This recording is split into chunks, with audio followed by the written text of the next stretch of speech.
Hi అండి, నా పేరు డాక్టర్ అప్పలనాయుడు, ఆంకాలజిస్ట్ని. ఈరోజు చాలా ఇంపార్టెంట్ టాపిక్ మాట్లాడదాం అనుకుంటున్నాను. నేను రోజు క్లినిక్లో క్యాన్సర్ పేషెంట్స్ చూస్తుంటాను. కొంతమంది అప్పుడే కొత్తగా డయాగ్నోస్ చేసి వస్తుంటారు, కొంతమంది ఫాలోఅప్స్కి వస్తుంటారు. నేను ఒక లిస్ట్ ఆఫ్ క్వశ్చన్స్ తయారు చేశాను అనమాట. మీరు కొత్తగా డయాగ్నోస్ అయ్యి ఉంటే మీ ఆంకాలజిస్ట్ని ఏ క్వశ్చన్స్ వేయాలని చెప్పేసి. క్యాన్సర్ డయాగ్నోస్ అనేది చాలా డెవస్టాటింగ్ న్యూస్. సో ఇప్పుడు అనుకోకుండా అన్ఫార్చునేట్లీ మీరు క్యాన్సర్తో డయాగ్నోస్ అయ్యి ఉంటే ఫస్ట్ ఆఫ్ ఆల్ మీరు మంచి సపోర్ట్ సిస్టము ఉంచుకోండి. ఫ్రెండ్స్ అవ్వచ్చు, ఫ్యామిలీ అవ్వచ్చు. అట్ ద సేమ్ టైము మంచి ఆంకాలజిస్ట్ని కలవండి. ఈ క్వశ్చన్స్ మాత్రం అడగండి. ఫస్ట్ మీకు ఏ క్యాన్సర్ డయాగ్నోస్ అయ్యింది అని చెప్పండి. ఏంటి, what type of cancer you have అని చెప్పేసి. క్యాన్సర్ నేమ్ తెలిసిన తర్వాత ఎన్నో స్టేజ్, ఇది స్టేజ్ 1 2 3 4 అని చెప్పేసి స్టేజ్ కనుక్కోండి. తర్వాత ఆ బయాప్సీ రిపోర్ట్స్లో ఎటువంటి టెస్టింగ్ జరిగింది, మీరు ఇమ్యూనోథెరపీ వర్క్ అవ్వడానికి ఏమైనా మార్కర్స్ టెస్ట్ చేశారా, లేకపోతే targeted therapy or any precision medicine treatment options కోసము ఎనీ జినోమిక్ టెస్టింగ్ కానీ, మాలిక్యులర్ టెస్టింగ్ కానీ, ఎనీ మ్యూటేషన్ టెస్టింగ్ కానీ క్యాన్సర్ సెల్స్ మీద చేశారా అని అడగవచ్చు. నెక్స్ట్, కొన్ని క్యాన్సర్స్ ఫ్యామిలీలో రన్ అవుతాయి.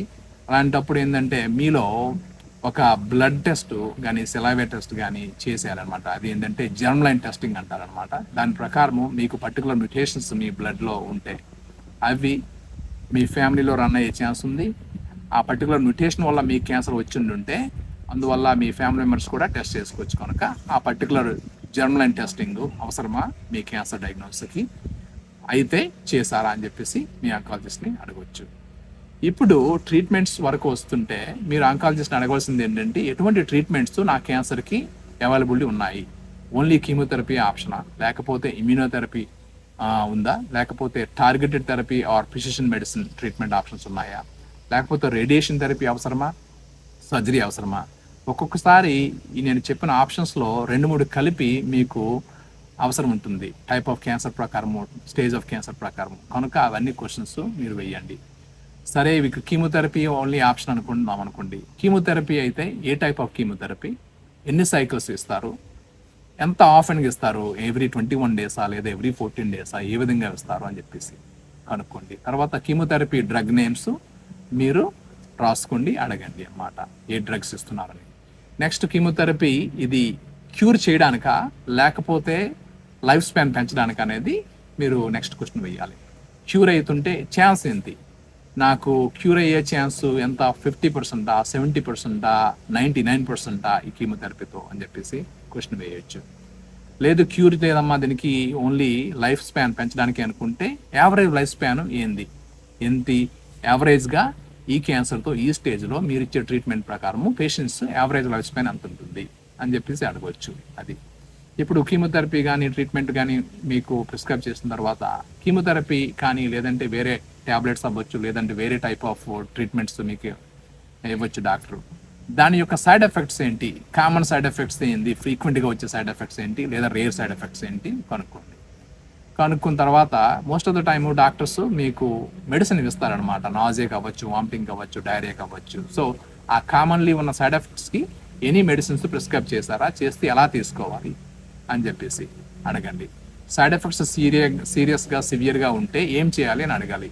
ఒకవేళ హాస్పిటల్కి వెళ్ళాలంటే మీ డాక్టర్ ఏ హాస్పిటల్కి వెళ్తారు, యూజువల్లీ ఏ హాస్పిటల్కి మీరు అడ్మిట్ అవ్వాలనేది ముందే అడిగితే ఒక మిడ్నైట్లో మీరు డాక్టర్ని రీచ్ అవ్వలేకపోయినా, లేకపోతే మీ డాక్టరు వెకేషన్లో ఉన్నా లేదంటే ఆఫ్లో ఉన్నా కూడా ఏ హాస్పిటల్కి వెళ్తే మీకు బెటర్ అనేది ముందే తెలుసుకుంటే మీకు ఈజీగా ఉంటుంది అన్నమాట. అది నెక్స్ట్, కీమోథెరపీ కొన్ని సైకిల్స్ ఇచ్చిన తర్వాత మళ్ళీ స్కానింగ్ చేస్తారు.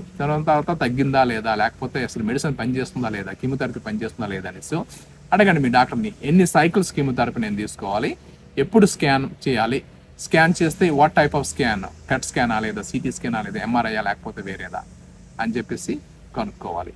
దాని ప్రకారము మీకు ఎక్స్పెక్టేషన్ తెలుస్తుంది అనమాట. ఓకే, 3 monthsలో ఒక స్కాన్ ఉంటుంది అని చెప్పేసి. ఇప్పుడు ట్రీట్మెంట్ కీమోథెరపీ మీరు తీసుకుంటున్నారు, అంత మంచిగా జరుగుతుంది. ఇప్పుడు నెక్స్ట్ క్వశ్చన్ ఏంటంటే, ఈ కీమోథెరపీ మీద ఉన్నాను కదా నేను, ఎనీ రెస్ట్రిక్షన్స్ ఉన్నాయా, నేను తినే ఫుడ్లో రెస్ట్రిక్షన్స్ ఏమైనా ఉన్నాయా, లేకపోతే ట్రావెల్ రెస్ట్రిక్షన్స్ ఉన్నాయా, లేకపోతే ఫ్రెండ్స్ని కానీ ఫ్యామిలీ కానీ కలవడానికి రెస్ట్రిక్షన్స్ ఏమైనా ఉన్నాయా అని చెప్పేసి ఎనీ డైటరీ రెస్ట్రిక్షన్స్ కానీ ట్రావెల్ రెస్ట్రిక్షన్స్ కానీ కనుక్కోండి మీరు. Most of the time diet restrictions ఉండవు, కానీ కనుక్కోండి అనమాట, ఏమైనా రేర్గా ఏమైనా ఉంటే. అది ఇప్పుడు అన్నీ అయిపోయిన తర్వాత మీరు ఇంకా కనుక్కోవాల్సింది ఏంటంటే, ఇప్పుడు నాకు క్యాన్సర్ వచ్చింది, ఎందుకు వచ్చింది, ఎనీ రిస్క్ ఫ్యాక్టర్స్ నాకున్నాయా, లేకపోతే ర్యాండమ్ ఛాన్స్లో వచ్చిందా నాకు అని చెప్పేసి కనుక్కుంటే మీకు మీ ఫ్యామిలీని మీరు ఎడ్యుకేట్ చేయొచ్చు. లేకపోతే అది జెనెటిక్గా, లేదంటే మీ ఫ్యామిలీ హిస్టరీలో వేరే క్యాన్సర్ ఉండి అది మీకు వచ్చిందంటే అది తెలుసుకుంటే మీరు మీ కిడ్స్కి కానీ మీ ఫ్యామిలీ మెంబర్స్కి కానీ అది ఆ ఇన్ఫర్మేషన్ తెలిస్తే బాగుంటుంది అనమాట. నెక్స్ట్ మీకు వేరే మెడికల్ ప్రాబ్లమ్స్ కూడా ఉండొచ్చు కదా, లైక్ డయాబెటీస్ అవ్వచ్చు, బ్లడ్ ప్రెషర్ ప్రాబ్లం అవ్వచ్చు. కనుక మీరు ప్రైమరీ డాక్టర్ ఉంటారు కదా మీకు, జనరల్ మెడిసిన్ డాక్టర్, ఆ డాక్టర్కి మీరు వెళ్ళి అప్పుడప్పుడు కలుస్తూ ఉండాలి. సో మీ ఆంకాలజిస్ట్కి ఆ ఇన్ఫర్మేషన్ చెప్పండి. సో ఆ పర్టికులర్ పర్సన్ నాకు ఆ మెడిసిన్ డాక్టర్ కనుక ఆ డాక్టర్ గారికి మీ రిపోర్ట్లు పంపించండి, లేదంటే మేము అక్కడికి వెళ్ళినప్పుడు ఆ రిపోర్ట్లు తెస్తాము అని చెప్పేసి చెప్పుకుంటే ఈ డాక్టర్ గారికి, ఆంకాలజిస్ట్కి, తర్వాత ప్రైమరీ మెడికల్ డాక్టర్కి కూడా ఏమి జరుగుతుంది అనేది తెలుస్తుంది అనమాట. ఇప్పుడు ఒక్కొక్కసారి మీకు కీమోథెరపీ కాకుండా వేరే అదర్ స్పెషలిస్ట్ కూడా మీ కేర్ టీంలో ఉంటారనమాట. ఫర్ ఎగ్జాంపుల్ రేడియేషన్ ఆంకాలజిస్ట్ అంటారు, సో రేడియేషన్ ఇచ్చేవాళ్ళని. ఆపరేషన్ సర్జరీ చేసేవాళ్ళని సర్జికల్ ఆంకాలజిస్ట్ అంటారు. ఒక్కోసారి ఈ రేడియాలజిస్టులు ఏంటంటే బయాప్సీ కానీ లేదంటే వేరే టైప్ ఆఫ్ ప్రొసీజర్ చేసి క్యాన్సర్ ని ష్రింక్ చేయడానికి ట్రై చేస్తారు. They are called intervention radiologist అంటారు. కనుక ఏ డాక్టర్, ఏ స్పెషలిస్ట్ ఎక్కడ ఉంటున్నారు అని చెప్పేసి మీరు లిస్ట్ రాసుకోండి. వాళ్ళ ఇన్ఫర్మేషన్ కానీ వాళ్ళ కాంటాక్ట్ నెంబర్స్ కూడా ఉంచుకోవాలన్నమాట ఇవి.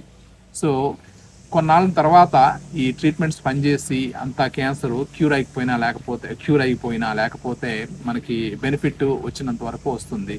ఒకవేళ ఇది అడ్వాన్స్ స్టేజ్ అయ్యి ఉండి ట్రీట్మెంట్స్ ఓన్లీ మనకి లైఫ్ ప్రొలాంగ్ చేయడానికి అనుకుంటే, ఎట్ సమ్ పాయింట్ ఏంటంటే క్యాన్సర్ ప్రోగ్రెస్ అవ్వచ్చు ఈ అడ్వాన్స్ స్టేజ్లోని కానీ, లేదంటే ఒక్కొక్కటి ఎర్లీ స్టేజ్లో కూడా ఒకసారి మళ్ళీ వచ్చే ఛాన్స్ ఉంటుంది అనమాట, depending on what stage it is. అప్పుడు ట్రీట్మెంట్స్ మార్చాలి.